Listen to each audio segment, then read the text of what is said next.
الحمد لله نحمده ونستعينه ونستغفره ونؤمن به ونتوكل عليه ونعوذ بالله من شرور أنفسنا ومن سيئات أعمالنا من يهده الله فلا مضل له ومن يضلله فلا هادي له ونشهد أن لا إله إلا الله وحده لا شريك له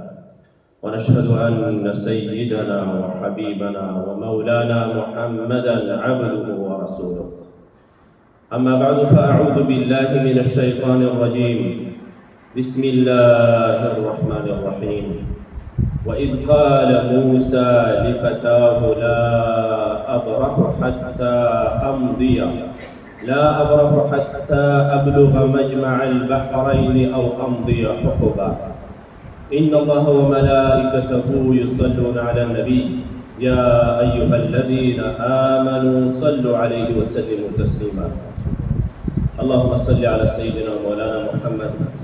وعلى آل سيدنا ومولانا محمد وبارك وسلم عليه درنو زوانانو دي قوم ويرو مؤمنان ورنو مخکې لدينا چې بیان شروع کو دی بیان دی او دل متعلق با یو څه خبرې کلک عمل کو الله دې موږ تاسو ته عمل کولو توفیق راکړي یو دا چې نیت په داسې صفا کوو چې دلته د قرآن کریم او یا د رسول الله صلی الله علیه وسلم کوم حدیث مبارک یا د قرآن عظیم الشان کوم آیت تلاوت کیږي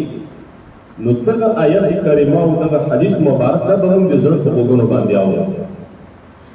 او بیا به خپل ځان کې ګورو چې آیا په دې باندې ما عمل کړی و که نه که عمل مو ورباندې کړی و د الله شکریا به ادا کوو دا ډېر ښایسته مجلس دی الله دې د مولوي صاحب په عمر کې برکات او خدای عز وجل دې داسې مجالس ډېر کړي نو الله ته به شکریا ادا کوو او که په موږ کې دغه آیت کریمه او یا حدیث مبارک باندې عمل نه موجود پټ به د الله نه سوال کوو د زړه سره به دا وعده کوو چې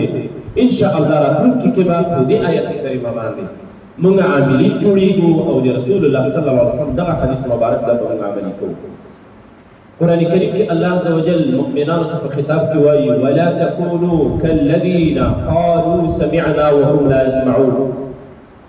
تاسو د هغو خلکو په څېر مه جوړېږئ چې دوی وایي موږ د الله خبرې واورېدې خو حقیقت دا وي دوی د الله عز وجل خبرې اورېدلې نه وي حقیقت کې یې نه وي اورېدلې خو دعوه دې دې کوي چې سمعنا اصل اورېدل خو دا دی چې د زړه په غوږونو یې واورو دې ته غاړه کېږدي ځان ورباندې پوه کړو او راتلونکي کې عمل ورباندې وکړو هغه خلک چې دوی وایي موږ واورېدل خو حقیقت کې اورېدلې نه دي الله دې وساتي هغه ډله قرآن کریم منافقان یاد کړي بل ځای کې الله دا وایي ان شر الدواب عند الله الصم البكم الذين لا يعقلون دی الله په دې باندې بدترین دي دواب ټول هغه حیوانات چې په مخ د ځمکه باندې ګرځېږي په دې کې تر ټولو بدترین خلک هغه دي الله وایي الصم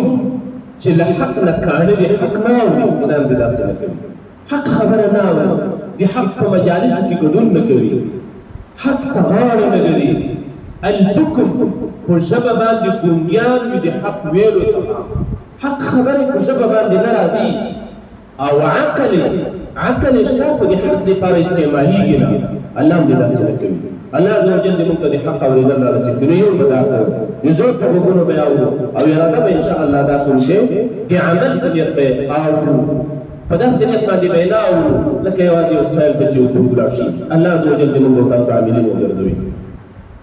تاسو د نیازیو د قوم ځوانان یې څو موضوعګانې نن بیانوو الله دې توفیق راکړي د بیان او بیا د عمل کول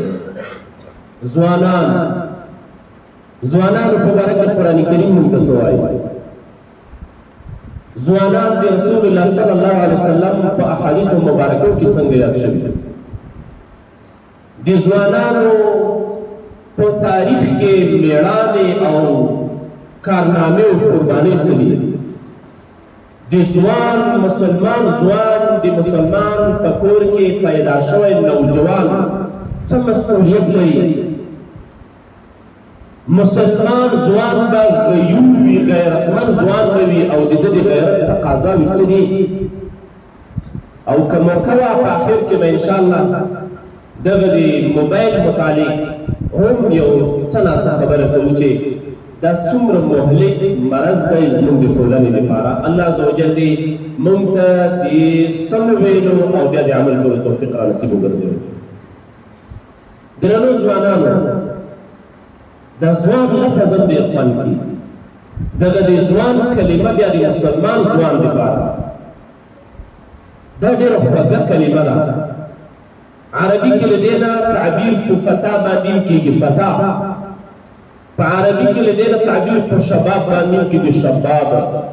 دا شباب دی، ځوان دی، نوجوان دی. قرآن کریم کې په ګڼو ځایونو کې د فتا لفظ راغلی. موسی علیه السلام یو ملګری درلوده، یوشع علیه السلام. له هغه نه تعبیر داسې شوی: وإذ قال موسی لفتاه لا أبرح حتى أبلغ مجمع البحرين أو أمضي حقبا. هغه وخت در په زړه کوي چې موسی علیه السلام خپل ځوان ته ووایي: لا أبرح، همیشه دپاره به موږ مزل کوو ان تر دې چې موږ ورسېږو مجمع البحرین ته. دلته دغه سفر د دوی د تعلیم والا سفر و. د دغه سفر موخه او هدف اضافي علم ځان ته حاصلول و. دوی ځي د حضر علیه السلام نه علم حاصلوي. قرآن کریم دغه 15مې سپارې وروستنیو رکوګانو کې دغه بیان راځي. دغه موسی علیه السلام سره د خپل ځوان په یوه علمي سفر باندې دي. خو ځوانانو موږ تاسو یا په مدرسه کې یا په مکتب و پوهنتون کې د تعلیم په دوران کې به یو او یا به د خپل کورنۍ دپاره حلال رزق ګټو. تاسو اوس وګورئ د موسی علیه السلام په دې سفر کې د همت نه ډک الفاظ دا ورته وایي: لا ابرح حتى ابلغ مجمع البحرين. همیشه به موږ یو دا مزل به کوو ان تر دې چې مجمع البحرین ته ورسېږو. هغه دوه خوړونه، دوه دریابونه چې سره یو ځای کېږي، دا ادرس د دوی د استاد او د علمي مرکز و د حضرت موسی علیه السلام او د یوشع علیه السلام چې هلته به د حضر علیه السلام نه موږ تعلیم زده کوو. دې ځای ته ورسېږو او که ونه رسېږو مزل راته اوږد شو نو بیا وروسته وایي: او امضي حقبا، یا به موږ د خپل مزل جاري ساتو کلونه په پیړیو حقوق دا جمع دی حقب. دا حقب اتیاو کالو ته ویلی کېدلی شي. یو اتیا کاله ته یو حقب په عربي کې وایي. نو معنا دا ده پیړۍ به دا مزلونه کوو. زموږ په دې ځوانانو کې به څومره همت موجود وي چې د علمي وړتیا، د علمي استعداد د لوړاوي په خاطر باندې موږ داسې ملا وتړو چې یاره پیړۍ به مزل کوو خو خپل علمي وړتیا او استعداد ته لوړوو. نو دلته د فتا ذکر راځي، ځوان او دا ځواني. او دلته د دې آیت کریمه نه رامعلومه شوه چې ځوان به علمي سفرونه کوي، ځوان به د علم دپاره سخت تکالیف ګالي، ځوان به د خپل علم او د استعداد د لوړاوي په خاطر باندې سختو شدایدو او پړاوونو نه تېرېږي او د ځان دپاره به یوه قهرماني ګټي او یوه وړتیا به په ځان کې پیدا کوي. دلته د فتا ذکر پکې راځي. او فتیان لفظ قرآن عظیم الشان کې ذکر شوی ده. دخل معه السجن فتیان، یوسف علیه السلام په قصه کې دا راځي. فتیان لفظ ذکر دی، فتیان. إذ قال لفتيانه اجعلوا بضاعتهم في رحالهم. کله چې یوسف علیه السلام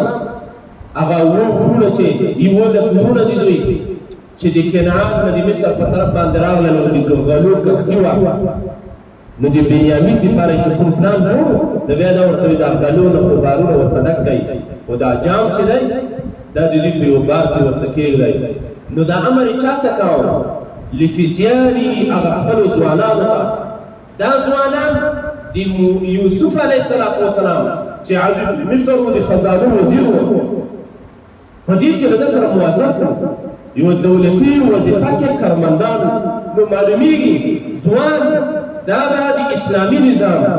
ځوان به د اسلامي حکومتولۍ مامور وي ځوان به په اسلامي نظام کې یو عسکر وي ځوان به په اسلامي نظام کې